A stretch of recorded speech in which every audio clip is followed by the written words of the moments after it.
I did remember something else I wanted to mention about this buck pursuit, and also about knives in general. So I had a notion to have a little examination and discussion of just some knives that I had kicking around as a demonstration of balance points on knives. So, for an extreme example, we could go to this lovely William Collins Mini, right? Which is definitely handle heavy.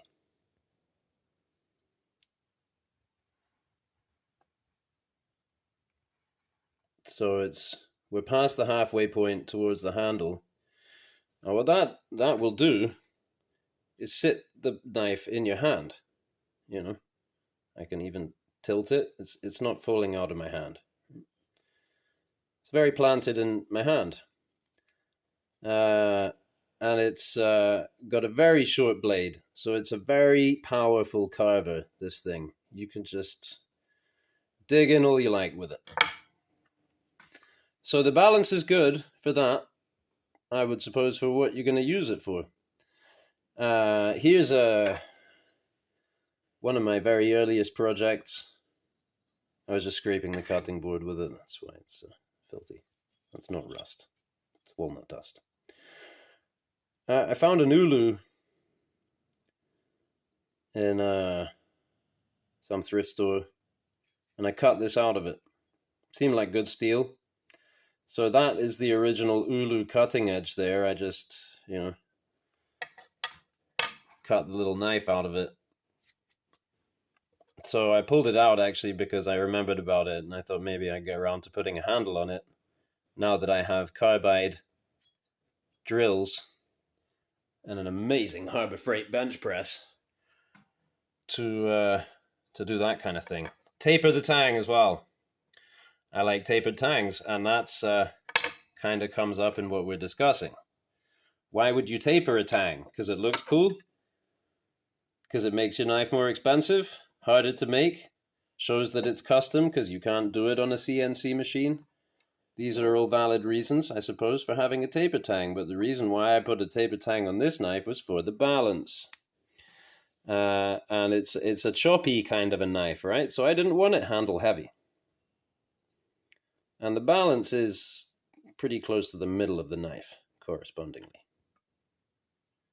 I always use it with a lanyard, so it's never going far from my hand. It could fall out and dangle. So that works well. Another consideration that I could mention is that I have a friend who is a martial artist of a very deadly vein, and he makes knives and he practices with them and stuff like that. And so, of course, he points out something that I also believe, which is that a lot of the knives that get made nowadays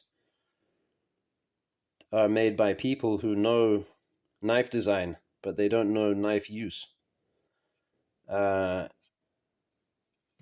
point on this one, it's blade heavy, right?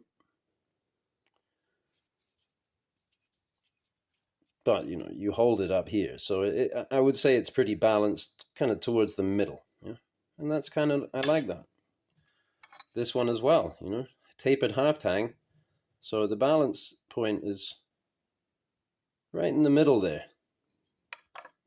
That, once again, compared to the Adventure Craft here, which I lost the knife that my dad gave me.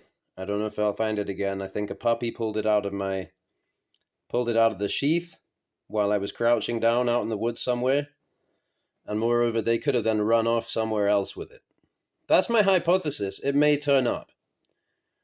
But since it's gone, this I thought was about the closest thing because of this flat grind and the thick spine. Not as thick on this one, only half as thick maybe, but the steel's probably twice as strong. So that was another digression, but yeah, so here we see that this thing is handle heavy. Wait, what am I saying? Is it handle heavy? This always confuses me, right? Yeah, you got to put more blade out, yes.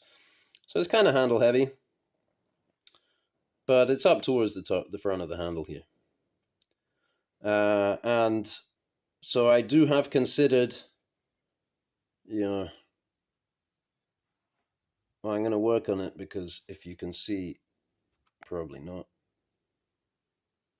You'll have to take my word for it that the grind is not perfect. You can see that the right hand side is higher than the left hand side down here.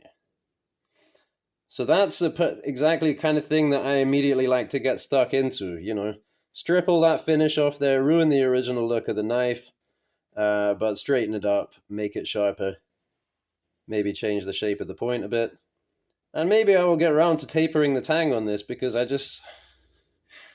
like a taper tang, and I like a little more forward heavy on my knives. So back to what my martial arts friend was telling me, is that if the blade sits very heavy in your hand when you're working with it, it gives you much less of an idea what the tip is doing. When the weight's a little more forward, you have a much better feel for what your tip is doing on your blade. I thought that was very interesting that he said that. And another thing that he said was that this kind of massive finger guard that I don't have on any of my examples here, but that was certainly on this one, and the Maverick was a real offender. Maverick would have been the ideal, because the point is what he's saying, anything like a choil, like a finger guard, what have you, if I'm cutting into someone, slashing someone like this, if I got something sticking out of here, that's going to make contact with them before the blade, very possibly. And so then you're not cutting, you're just poking them with an annoying little finger guard. And moreover, that finger guard can easily get hung up in a zipper, in a pocket, in a necklace, in a whatever. So yeah, finger guards, great for guarding your finger. It makes sense if you're on a buoy or something like that and you're using like sword technique style stuff. But if you're using a little knife like this in a self-defense capacity, what are you going to be blocking someone's thrust with your knife, parrying it with your finger guard? I don't know. But who thinks about this stuff? So the balance point on this right now is, pretty much in the middle there. I like that. But of course, once the handle material is on, it is going to get, biased that way again. So now what I can start doing, if I want to, is,